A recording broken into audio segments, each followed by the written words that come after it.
Tourbillon chapitre 4. Abaké avait décidé de s'isoler de tout le monde, de sa famille, d'Ola, de tout ce qui pourrait lui rappeler son infortune incroyable. Aussitôt sa valise faite, elle s'était précipitée dans la rue, avait arrêté le premier taxi et avait demandé au conducteur de l'emmener loin, très loin, dans un hôtel proche de la banlieue nord. Elle voulait faire le point de la situation et surtout prendre de nouvelles résolutions mûrement réfléchies. L'hôtel qui l'accueillit était un grand immeuble niché au bord d'une lagune entourée de verdure. Elle y a trouvé chambre au dernier étage, persuadée qu'elle ne croiserait pas le chemin de quelques clients dont la vue la distrairait. Elle pensait, la première nuit, faire face sincèrement à elle-même, interpeller sa conscience et lui demander ce qu'elle avait bien pu commettre comme erreur ou péché grave, pour que le malheur soit si régulièrement son allié. Mais, en y repensant, ses idées la ramenèrent en arrière, dans son passé de jeune fille où les hommes ne rataient aucune occasion pour l'humilier. Elle se rappelait justement 2 épisodes de cette désastreuse expérience. En ces temps-là, Abaké évoluait vers ses jolis printemps. Habillée à l'africaine avec un maquillage assorti, elle ne cessait d'aller et de venir dans le salon comme si elle guettait l'arrivée de quelqu'un. De temps en temps, elle prenait son mobile et appuyait sur un numéro, mais son correspondant restait injoignable, ainsi que le lui disait le disque du portable. Nerveuse, elle reprenait le même manège, écrasait ses talons sur le carreau du salon avec sa démarche élastique. Soudain, entre 2 tentatives de coup de téléphone, la porte du séjour s'ouvrit, faisant apparaître la silhouette d'Abbé. La nouvelle venue n'entra pas tout de suite. Elle resta à l'entrée, regardant sa sœur un œil hagard. « Je ne m'attendais pas à te voir à la maison, lui lança-t-elle. Où est oncle Francis? Il devait arriver, non? Abaké soupira un coup et lui montra le portable sur lequel elle n'avait pas arrêté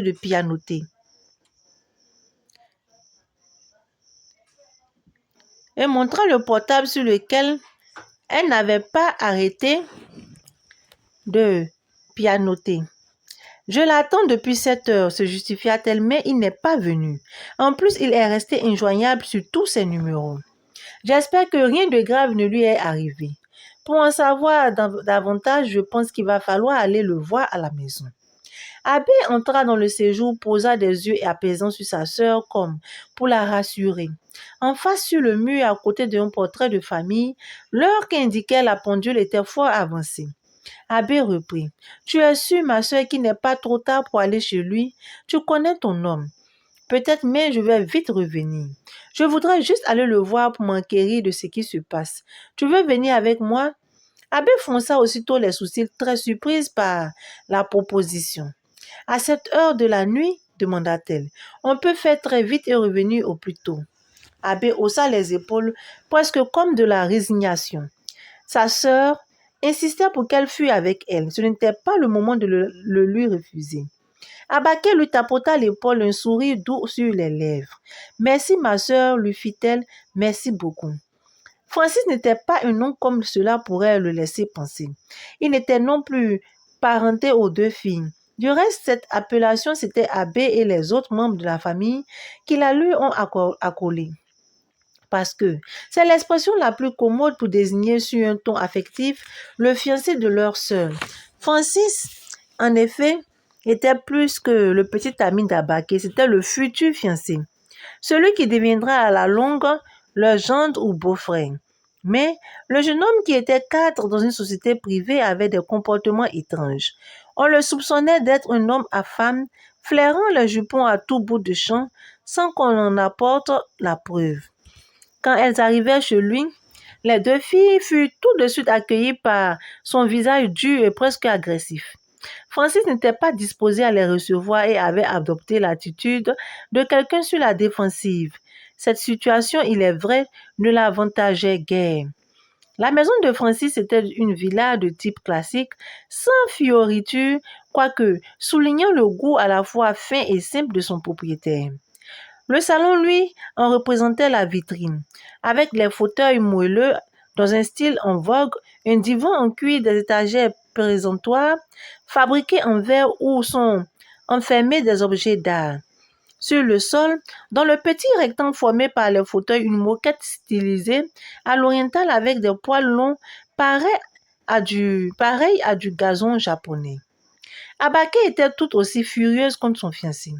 Étant entrée avec Abbé, elle alla s'installer dans l'un des fauteuils sans mot dire, réservant la manifestation de sa colère pour le moment où il viendrait lui demander les motifs de sa visite.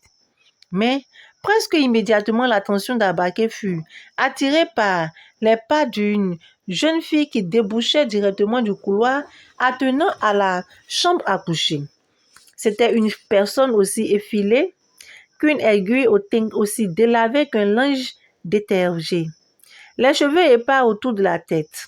Elle ne portait pour tout vêtement qu'un t-shirt assez court pour montrer son nombril et un short qui lui arrivait au ras des fesses. Abake et Abbé la suivirent du regard et la vit traverser le salon, tirer un fauteuil et se jeter là-dedans. On dirait qu'elle venait d'effectuer une longue course à perdre l'haleine. Francis fit comme si elle n'existait pas, se rendit au bar accessible seulement par deux marches, sortit des étagères de liqueurs et se confectionna un cocktail. Le bar avait un comptoir en béton avec une surface incrustée de carreaux de luxe. Francis s'y accouda, jeta une pipette dans le verre et se mit à savourer son mélange. La tension était plus que palpable dans la pièce. Abake et Abbé, dans leur coin, regardaient la jeune fille avec cette envie qu'ont les femmes possédées par la jalousie de la mordre. La Lolita, elle, s'entorchait pas mal et continuait de jouer la dévergondée de service. Les deux jambes de part et d'autre de son fauteuil, la tête renversée sur le dossier. Mais Abake n'en pouvait plus. Devant tant de provocations, elle se leva soudain de son siège, monta les marches menant au bas et fit face à Francis. Celui-ci ne la regarda même pas et continua de siroter sa boisson, cette fois-ci assis sur une chaise. « Je vois maintenant pourquoi tu as éteint ton téléphone, Francis, » fit remarquer Abake. La colère dans la gorge, pourquoi m'as-tu demandé de t'attendre alors que tu savais bien que tu n'allais pas venir? Francis ferma les yeux comme si ces paroles ne lui étaient pas adressées. « Francis, c'est à toi que je parle, » insista la jeune fille. « Ah oui, » releva l'autre, « alors je t'écoute. »« Qui est celle-là » Du doigt, Abake désigna la fille affalée dans le canapé. « Tu veux parler de Mimi? Je me fous pas mal de son nom. Qu'est-ce que cette poufiasse est venue faire ici? » L'intéressée, comme si elle n'attendait que cela, se redressa brusquement, bondit sur ses pieds et rejoignit Abake au bar. « Tu peux répéter ce que tu viens de dire? » « S'il te plaît, » lui lança Abake. « Je ne te parle pas, je parle à mon fiancé. » « Ton fiancé? Qui est ton fiancé? Tu as des yeux pour voir à qui je m'adresse. » Abake sentit qu'elle devait se maîtriser pour ne pas exploser de colère. Elle avait besoin de toute sa lucidité pour s'expliquer avec son fiancé. D'une voix faussement douce, elle fit « Francis, s'il te plaît, dis à ta copine de débarrasser le plancher, nous avons à discuter. » Mimi eut un rire d'amusement et les mains sur les hanches, fit face à Abake pour mieux la défier. « Si quelqu'un doit partir, cracha-t-elle, ce serait toi parce que c'est toi qui as fait irruption quand Francis et moi étions sur le point d'aller au lit.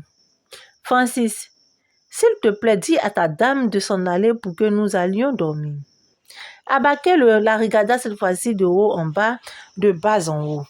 L'incendia de ses yeux et avertit. « Écoute, jeune fille, si tu ne contrôles pas ton langage, je te jure que je vais te jeter hors de cette maison. » « Tiens, » répliqua aussitôt l'autre. « Tu crois que tu es déjà la maîtresse de maison et que tu peux décider de qui vient ou de qui ne vient pas? Eh ben, tu prends tes rêves pour des réalités. » « Tu entends ça, Francis? Tu entends ce que dit cette pétasse? » Le jeune homme resta imperturbable, silencieux comme une momie ou comme s'il était indifférent à ce qui se passait. Il était évident que ni l'une ni l'autre ne pouvaient le perturber, ni lui arracher un mot. Tout ce qu'il faisait, c'était siroter son cocktail avec un apparent sentiment de plaisir et de volupté. De son côté, Abbé avait tout suivi. Elle ne comprenait pas le jeu auquel s'adonnait ce Francis qu'elle connaissait depuis longtemps. Et elle le savait coureur de jupons, mais ne pensait pas qu'il pouvait tourner en bourrique sa sœur, celle qui le présentait pourtant comme sa fiancée. Elle se dit qu'il était en train de rire à leurs dépens et que le mieux à faire serait de s'en aller de la maison. Elle se leva et rejoignit à son tour sa sœur, mais la nommée Mimi, comme si elle attendait, la prit aussitôt à témoin. Dis à ta sœur qu'elle se trompe parce que Francis m'a dit qu'il ne va pas se marier à une sale gasse comme elle. Qu'est-ce que tu dis? S'emporta alors Abaké. Je dis qu'elle n'eut pas le temps de terminer sa phrase. Abaké, sans réfléchir, lui lança le revers de la main en plein visage. La jeune effrontée n'avait pas vu venir le coup. Cueillie à froid, elle lâcha un long cri, tourbillonna sur elle-même et parvint à retrouver l'équilibre sur une jambe. Sa joue brûlait comme du feu. Ses yeux lançaient des flashs. Respirant difficilement, elle regardait maintenant sa rivale avec toute la furie d'une tigresse blessée à mort. Puis, d'un seul élan, se jeta sur Abaké. Mais Abbé avait déjà réussi à faire écran de son corps. Francis, lui, n'avait pas bougé de son siège. Pipette dans la bouche, il regardait avec violence le détachement, le spectacle, il regardait avec beaucoup de détachement le spectacle auquel se livraient les trois femmes sans autre expression que celle du détachement. Abbé ne pouvait plus supporter cette attitude. Oncle Francis, pourquoi ne viens-tu pas m'aider pour les séparer? Ce fut alors le moment pour le maître des lieux de desserrer enfin les dents. Pourquoi je vais les séparer, lança-t-il. Laisse-les continuer de se battre. Peut-être qu'elles pensent que leur dispute va m'aider à choisir qui je vais épouser. Des filles sans scrupules comme ça. Abaké fronça les sourcils. Elle contourna sa sœur et fit face à Francis. Qu'est-ce que tu viens de dire, Francis? Tu as ouvert la bouche pour me traiter de fille sans scrupules? Quel nom? Tu voudrais que je te colle? N'as-tu pas étalé ton indignité devant tout le monde? S'il te reste un brin de scrupule, tu devrais sortir d'ici. En joignant le geste à la parole, Francis se leva et se précipita vers la porte de sortie et l'ouvrit grandement. Celle d'entre vous qui n'est pas intéressée par ma manière de vivre est libre de partir, décréta-t-il. Abaké ne sut plus comment se tenir. En effet, en elle montait frustration, colère et rage. Elle voulut exploser contre son fiancé, contre l'effronté de service, contre elle-même, mais tout cela resta coincé dans sa gorge. Résignée, elle quitta le bar de même que la maison. Derrière, à 2 pas, sa sœur Abbé la suivait. Ainsi s'achève notre chapitre 4. Sur ce, je vous dis à très bientôt. Bye.